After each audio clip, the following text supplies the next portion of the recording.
Welcome back to Figs Talks Fights. I'm Brian Figueredo. We are about maybe 10-15 minutes removed from the main event of UFC Fight Night in Vegas that took place today, Saturday, September the 5th. Damn, we got a whole fight card over before 11 p.m. Eastern Standard Time. I am happy about that.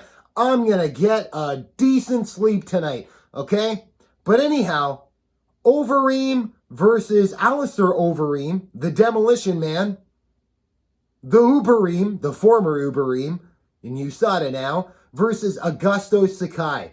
So let's make this as quick as possible and get right into it. Look, these two guys came out, two big heavyweights, all right? Augusta Sakai, I know he's a little bit thicker around the waist, but looked a little bit trimmer than the last time I saw him out, okay? Had great pressure against Overeem, and as a Overeem fan, okay, I have to say I was a little bit concerned on how content he was to just take shots on the fence against Augusta Sakai, all right? Now, Overeem was looking to make a slower paced first round, even a second round, okay? Just let Sakai try to put all of his offense against Overeem and just try to absorb the damage, but it was a real risky game. There was a point in the second round where I was asking myself, look, is Overeem shot? He seems a little gun shy, especially from the guy that was the dream champion about 10 years ago, putting away Todd Duffy in about 17 seconds, but, you know, the juice will do some things for you. But nonetheless, this fight here, we are far removed from him being the dream champion back in 2010. It's 2020. We're in a pandemic with USADA all over your ass, okay? Augusta Sakai did a brilliant job. Even just any time Overeem retreated, threw a couple of hammer fists. I think they even hit the back of the head on Overeem. Overeem, look, he's had over a dozen knockout losses on his record dating back from the early 2000s. Remember when Chuck Liddell knocked him out in the Pride Grand Prix in 2003? I mean, this guy has taken some concussive blows against some big heavyweights too. I mean, the Bigfoot Silva one, that was bad. Travis Brown, okay? Miocic, you name it. But anyhow, sticking on point to tonight, okay? Sakai looked extremely great, okay? I don't know if he was just trying to just ride it out. This was his first 5-round fight, and he looked brilliant putting it on him, okay?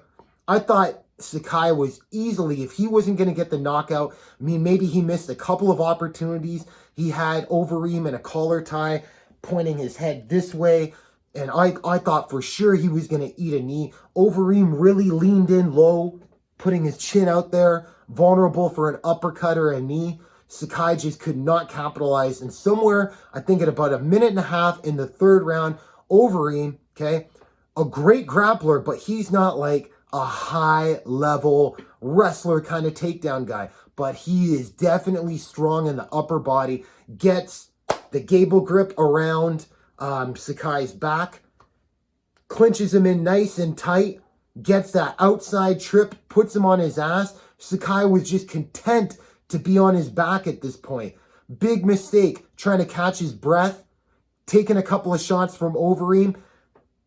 Third round ends, fourth round begins, okay? Sakai's getting back to it, throwing a nasty elbow over the top of Overeem, splitting him open. Overeem does what I didn't think he was going to do, shoots for the legs, okay? But he almost pulls guard while turning to shoot a low single. Couldn't get the double leg off of the cage against Sakai. Turns in, gable grips behind. I guess it would be Sakai's right leg. Sucks him back on his back while turning the corner and getting right on top of him. Controlling the two legs, okay?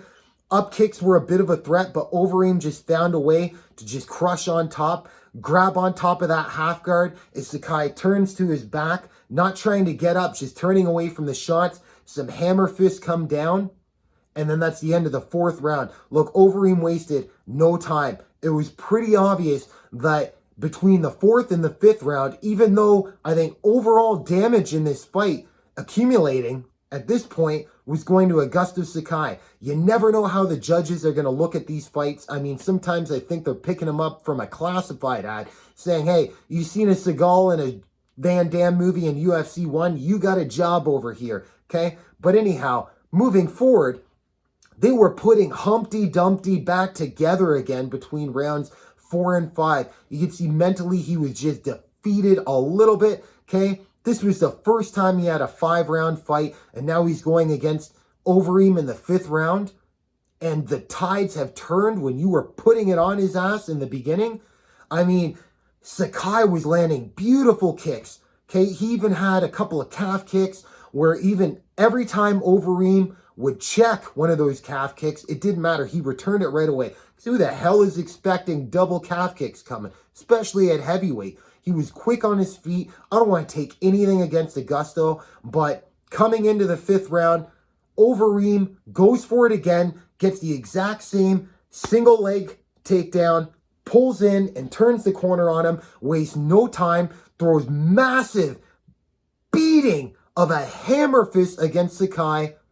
Herb Dean warns him, that's it. Come on, you got to fight back. Overeem turns on the pace. The fight is over. Well done, and congratulations, Alistair Overeem, okay? As far as what's next for him, he's talking about retirement. He has been for a few months now, saying he has 4 fights left. He wants one more run at the title. So look, the best way for Overeem to get back into the title picture, he needs to start having some rematches because, I mean, that top 10 is clogged.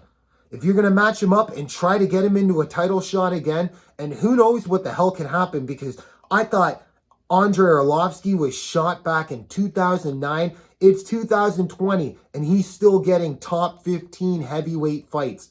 Match him up in a rematch against Jairzinho Rozenstruik. Alistair Overeem pretty much beat up Jairzinho Rozenstruik for nearly 24 minutes, 24 and a half minutes, and then just got clocked at the end of it. I'd like to see that rematch. If not, if you don't want to move him up the ladder that quick, I mean, a rematch against Big Ben Rothwell, that wouldn't hurt either. Okay, this division is a little bit clogged right now anyways. You've got an upcoming fight between Stipe Miocic and Francis Ngannou. Let's hope meritocracy will win its way and Ngannou actually gets that shot. John Jones is coming up to heavyweight now, okay? So much for that, I don't know, 36-hour retirement that he had that he wanted to steal away from Daniel Cormier, but he's going to be in line next. Give him a top name. And if he loses, so what? So what? I mean, what does Overeem have to prove? The guy is a legend in its own self, okay? Now, as far as Augusta Sakai, I mean, look, I'm impressed. I would like to see him keep leaning out, be able to put on a hard pace for 5 rounds. I think what happened to him tonight is that mixing the grappling in with the striking, I mean, it's a complete different pace. We're talking about hard, plyometric mixed with weightlifting, and I'm trying to give an analogy for like grappling versus striking. I mean, striking is really jogging with a sprint, jogging with the sprint. As soon as you start attacking different muscle groups, I mean, your legs start getting heavier, your shoulders start getting heavier. It's a whole different game. I'm not sure off the top of my head. I mean, we're only about 20 minutes removed now. Who the hell I'd like to see him up against? I mean, anybody in the top 10 or 15, I think this guy could turn himself around, okay?